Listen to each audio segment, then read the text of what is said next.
Hi there, Ronnie here, coming at you with a video RPGs at Tabletop Scotland 2023. There was a lot going on. I had two games running, which is a reason why I didn't play a lot of board games, because I was sort of focusing my mind for my Saturday afternoon game and then ran my Sunday game, and mentally I was pretty much exhausted by half one. So I didn't play a lot of board games, but I did run two games. My Saturday game, I ran a horror game and I used active exploits.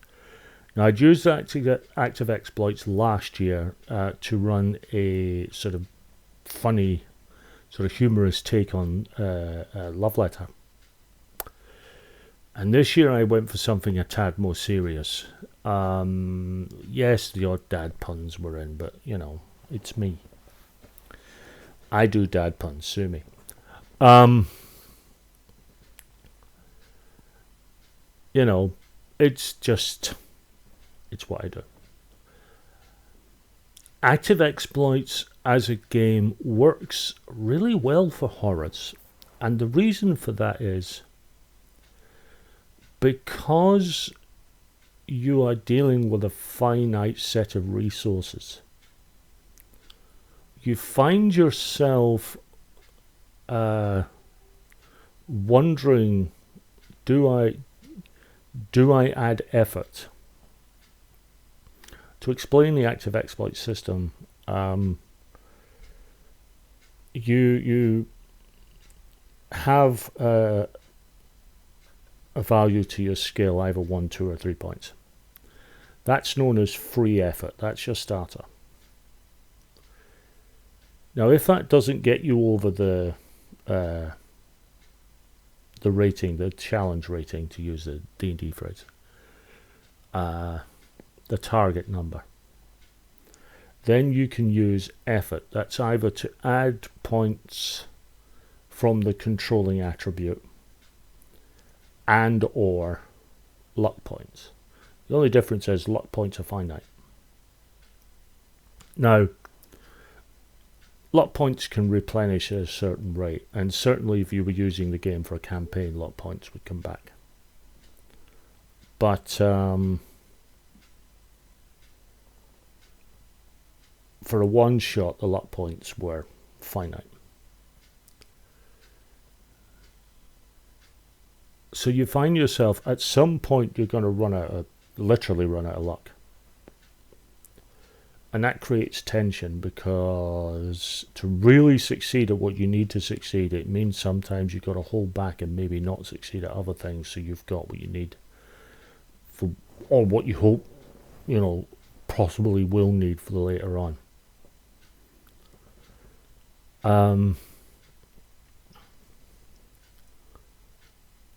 The players seem to enjoy it. I had a full 6 players, and one of them didn't show. Which was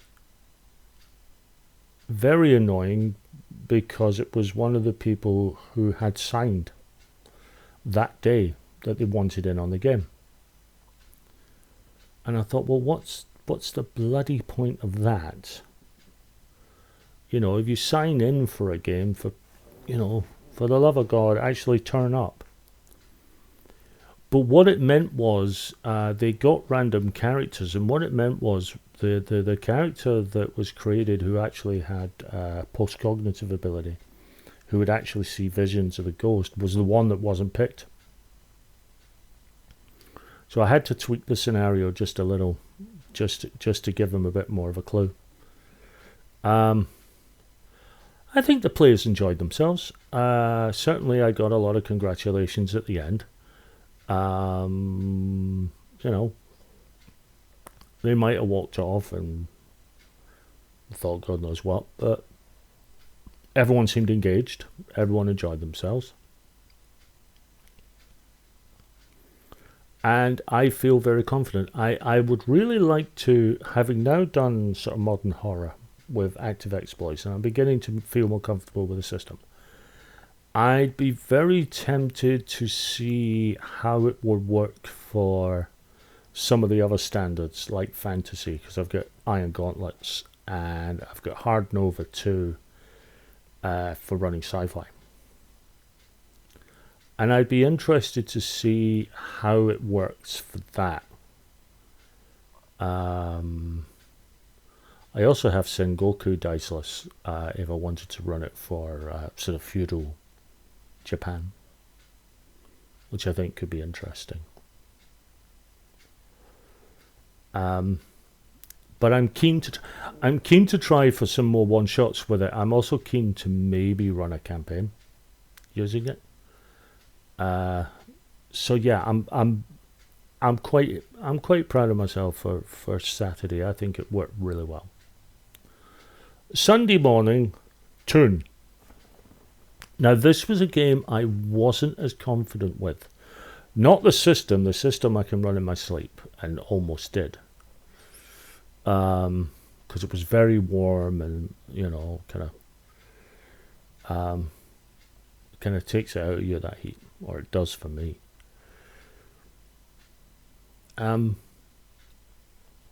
Again, all 6 players, and again only 5. This time it was one of the people who had actually pre-booked didn't show. However, Fiona was there with me. She was originally, she'd hoped to get in, but all the places had signed out. Then she went up with me anyway because she thought, I'll watch. And when player number 6 didn't bother showing up, I said, you want to jump in? She was like, yeah, go for it. It took a little while, I think.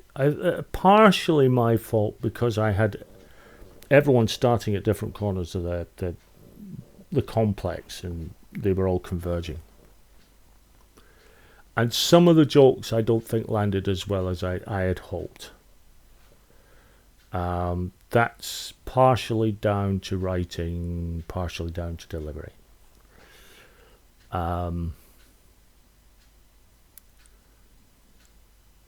But overall, everyone got into the flow of it, the silliness of it. I think once they really grasped the I can't die, what the hell, why not go for it?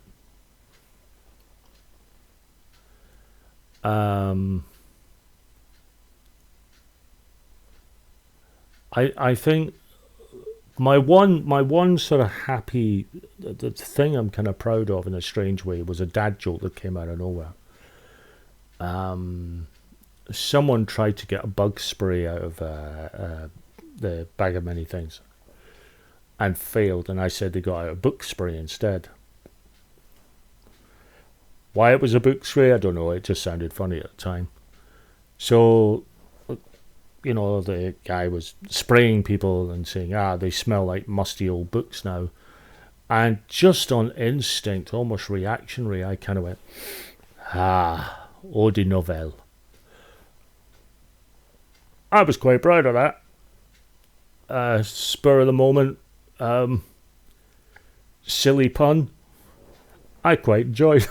It was great fun. Everyone really enjoyed themselves. I did get a compliment that it was the perfect game for Sunday morning for that player. They weren't looking for something heavy or involved. They weren't looking for anything that was too serious. They were looking for something light and silly, and I think they'd been involved in a game the previous day which would have been quite involved, quite serious and intense. Whereas mine was a nice sort of palate cleanser. Which, funnily enough, is kind of the reason I run silly games on a Sunday morning. Because I wanted to be something different. not only for other players but for myself, because I'm doing something serious,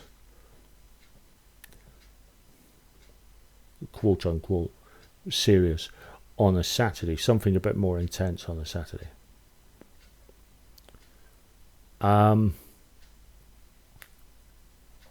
But they all seemed to enjoy themselves. Everyone had a good laugh, and the game went down very well. Again, it was a good laugh. Everyone enjoyed themselves. It's a good mix of RPGs this year. Next year, am I running anything next year? I don't know. Now, this is not because I've no interest in running games.